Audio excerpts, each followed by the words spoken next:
Hello, my name is Felicia Darling. I am a math instructor at the Santa Rosa Junior College. I am also a, excuse me, I'm also a, hi, hello, my name is Felicia Darling. I'm a math instructor in the College Skills Department at the Santa Rosa Junior College. I'm also author of Teaching It, Breakout Moves That Break Down Barriers for Community College Students, and author of an upcoming book called, what's it called? It's called The Ripple Effect, Becoming the Change We All Need. I'm here to talk about 5 tips to help you get through the shelter in place. And these are 5 tips that have worked for me, my students, and my colleagues. And, you know, they're things you probably already know about, but maybe you need a reminder about. Well, let me just start by saying, this is kind of what the roller coaster of thoughts looks like in my head these days. Is this a work day or a weekend? Is it Thursday? Is California open or is it closed? Are the parks open or are they closed? Did I already brush my teeth today? Is this the beginning of the semester or the end? What in the world are murder wasps? Where can I curbside pick up an entire chocolate cake and eat it without anyone in my family seeing me? Is it still 2020? Yeah, so these are the things that are probably going on in all of our heads. We can kind of relate to this because times are really tough. We've been thrust into this new paradigm and we are struggling to get a leg up on it. I'm going to share with you 5 tips for navigating the shelter in place to help me, my students, and my colleagues. And again, you probably thought of them, then forgot of them, used to use them in the past. It's kind of can be just a reminder. So I don't know about you, but people around me are struggling. The students in my class are struggling. In one class, we do 20 to 30-minute check-ins in this, like a support group every time we meet.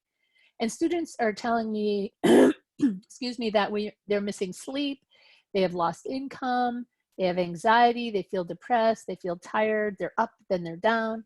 One student who was he's working with a psychiatrist to detox off of an addiction to marijuana.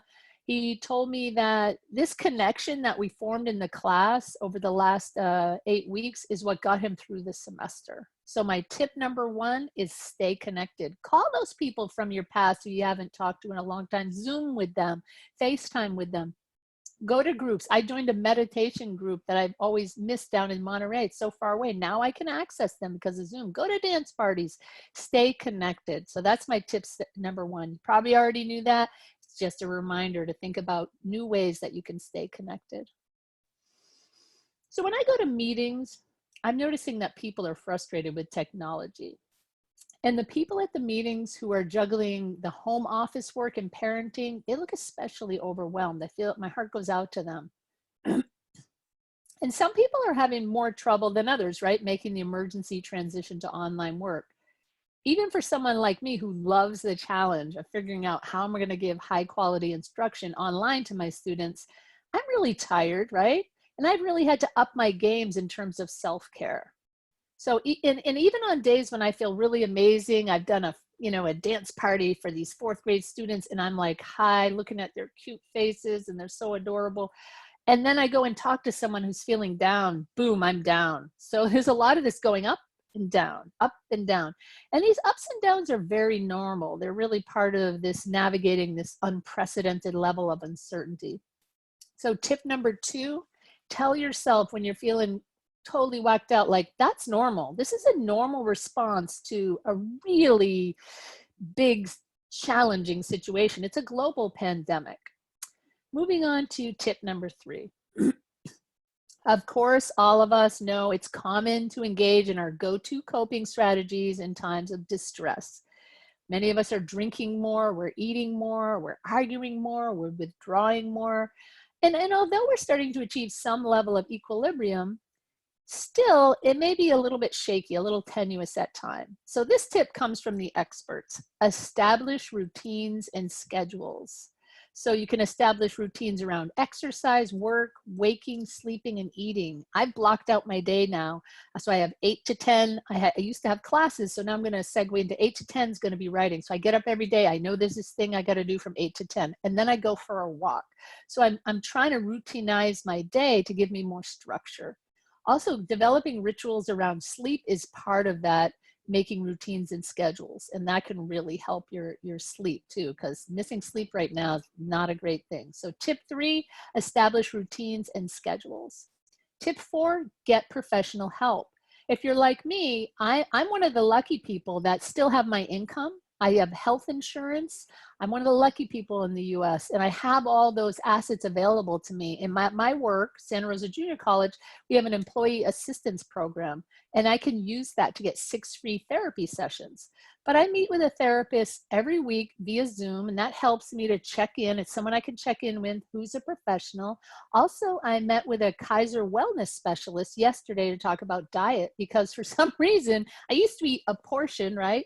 And now a portion is this big. So I have 3 times the regular portion. So get professional help. That's tip number 4. Tip number 5, do a self-care self-assessment. A psychologist came to our class and talked to me and my students, where it gave us a self-care self-assessment. It's written in 1996. I can't remember who's the author of it, but it's an old self-care self-assessment, and it's on my website. Where is it? I'll put it on the ripple effect page, I guess. That's where I'll put it, way at the bottom. But anyway, so in the self-care self-assessment, what you do is you rank from 1 to 5 how well you're doing in certain areas, like your mental health, your emotional health, your physical health, and then I think there's a spiritual health. And then if you notice there's a lot of 1s, you're like, oh, that's an area maybe where I need to put a little effort into, because 1 to 5, 1 is I'm not really putting a lot of effort into that, and 5 I'm putting a lot. And that's how I rediscovered meditation. I'm like, oh, I'm not meditating anymore. Maybe I should be doing that. So I started leading these meditation sessions for faculty and staff at my college to help them find some balance. We all get a 1-hour break from the chaos, right? And how overwhelmed we feel, and we get rejuvenated. Also, we walk away with tools for finding our way back to balance throughout the week. And yeah, I do those on Saturdays at 9 a.m. And if you're affiliated with a California community college, you're welcome to join. I can give you a link to that. And they're free. In that spirit, we're going to do a 10-minute grounding exercise focusing on breathing that I usually launch the meditation session with. And I think at some point I'll get an hour-long meditation. I'll put that on my website so people can, if they just want to watch it and do it like that, they can. But there's a lot of those out there. So before we do the meditation, the little breathing, grounding exercise, I just want to summarize the tips. And again, these are tips you probably do in the past, and now you're like, oh, I forgot about that. So tip 1, get connected, stay connected. Find new ways to get connected. Tip 2, tell yourself when things are kind of feeling out of control. Murder wasps, right? How you feel is normal. It's normal to be up and down in this time. It's normal to be exhausted. Give yourself a break. Tell yourself it's okay. Number 3, establish routines and schedules. And that will help you to avoid that kind of having too much time to engage in those kind of escapism coping mechanism, like drinking too much, eating too much. Number 4, get professional help. If your diet's out of control, your drinking, your smoking's out of control, get professional help. And number 5, do a self-care self-assessment of some way. You can use the official instrument that I have on my website at Ripple Effect. I think it's on the Ripple Effect tab on the bottom. I haven't put it there yet. And that can really help you figure out what areas you could improve. Okay, so right now we're going to do the grounding exercise. So take a seat or lie down, make yourself comfortable. And you can just get yourself comfortable. You can sit or lay down. Okay, give you a few seconds to find a place just to get comfortable. It'll only be a 10-minute. This is just the launching exercise. We're going to slow things down.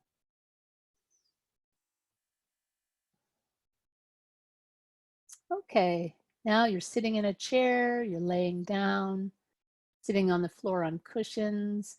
We're going to do the landing. We're going to land in the room. So notice how your feet are supported by the floor. Are your feet on the floor? Notice how what's underneath your feet is supporting your feet. Where your feet touches the cushion on the couch or the floor, the rug. Then go ahead and notice how your sit bones are supported by the cushion you're on or the chair. Notice how your sit bones meet whatever you're sitting on. You may notice how the backs of your thighs are connected to or supported by the cushion or the chair or the floor that you're sitting on. Notice how your hands are laying on your lap, laying on your side, laying on the couch, laying on the arms of the chair. Notice how they're connected. And then turn your attention to your back. Notice how your back is connected to the cushion on your chair or the cushion on your couch. Okay, we're slowing things down now. Go ahead and put one hand on your chest and one hand on your stomach area, right below your rib cage, your abdominal area. And go ahead and take 2 deep breaths.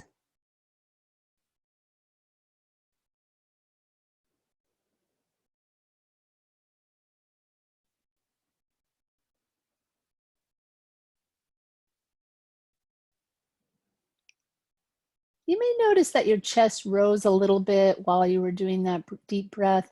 What we're going to do is focus our breathing on our abdominal area where your hand is below your rib cage, kind of right above your belly button. And we're going to focus on diaphragmatic breath. We're going to practice that. This is the breathing that babies and puppies do. You look at puppies and babies, dogs do it too. They breathe like in their abdominal area. So what we're going to do is we're going to breathe in and fill up that abdominal area and notice our hand that's on our abdomen going out. And as we exhale, notice that the hand goes in. We're just going to fill up our abdominal area with air. You're not really doing that, but that's what it feels like. And then we're going to exhale like that. So let's do that for a few breaths. You're going to breathe in, your stomach fills up, your abdominal area, your hand goes out, your chest doesn't really move too much. As you exhale, the abdominal area comes in.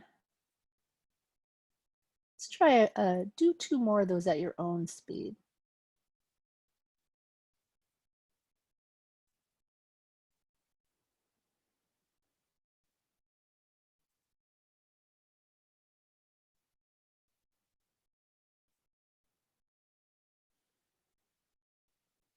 Should notice that your chest doesn't move much, but your hand on your stomach goes out as you breathe in, and it comes back in as you breathe out. That's diaphragmatic breathing.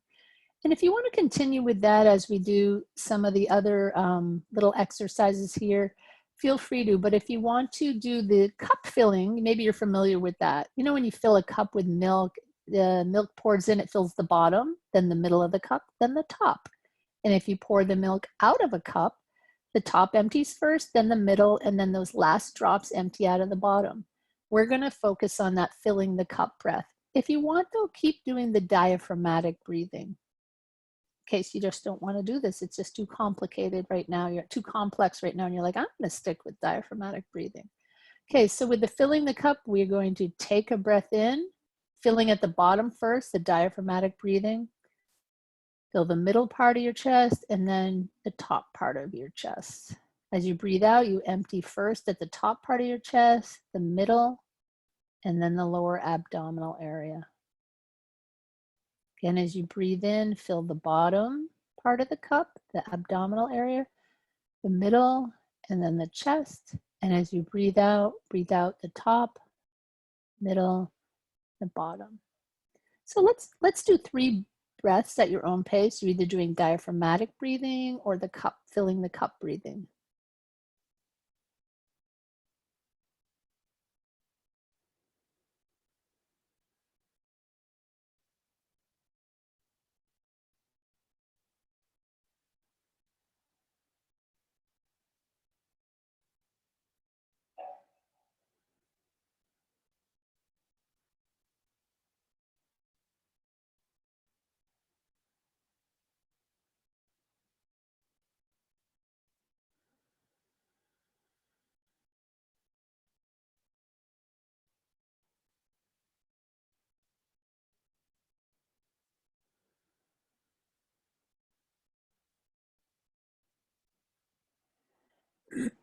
So you can continue just doing diaphragmatic breathing or the cup filling up breathing.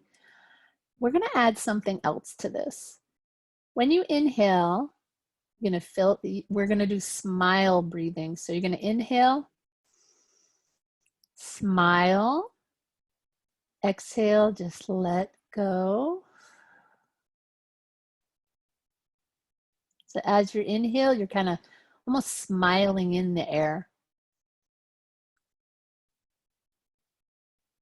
And as you exhale, you can just let it go. Let's try 3 of these at your own pace.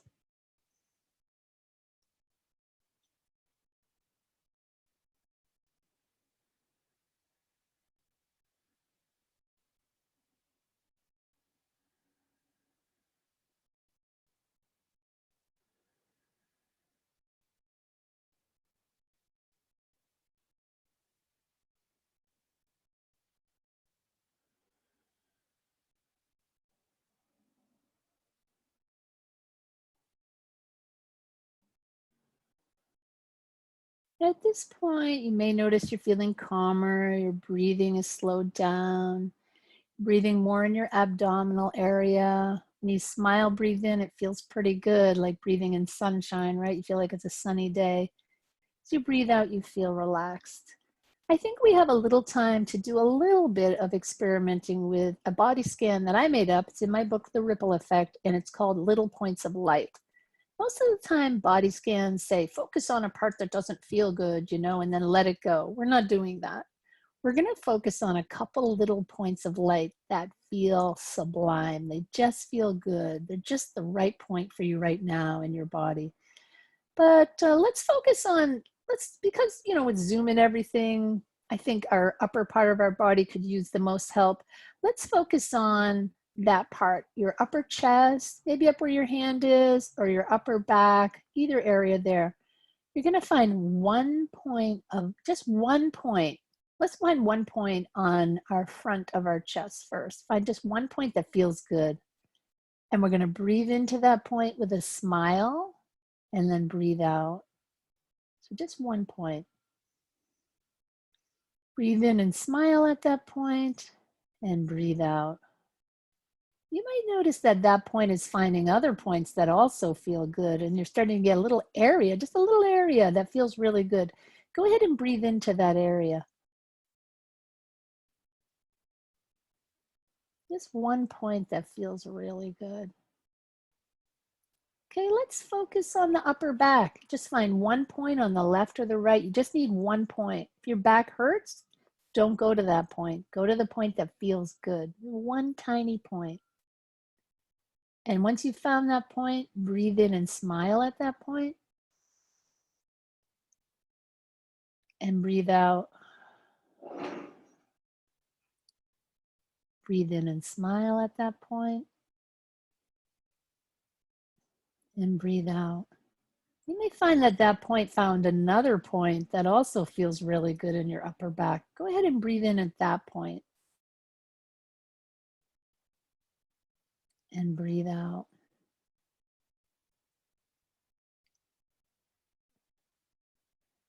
Okay, we're done. And just feel free to take your time opening your eyes if you've closed your eyes, and let your hands kind of rest at your side. Notice your sit bones in the chair and your feet on the floor. I hope you enjoyed that little moment of relaxation. Again, if you're at the Santa Rosa Junior College or any California community colleges, you're welcome to join me on Saturdays at 9. Just email me. I'm doing free meditation classes. They'll be free throughout the summer. And if I need more space, I'll always open another one. It always helps me to meditate. And I hope you enjoyed our little break from everything today. And as you walk away, try to keep this sense of relaxation. It's Felicia Darling again, and thanks a lot.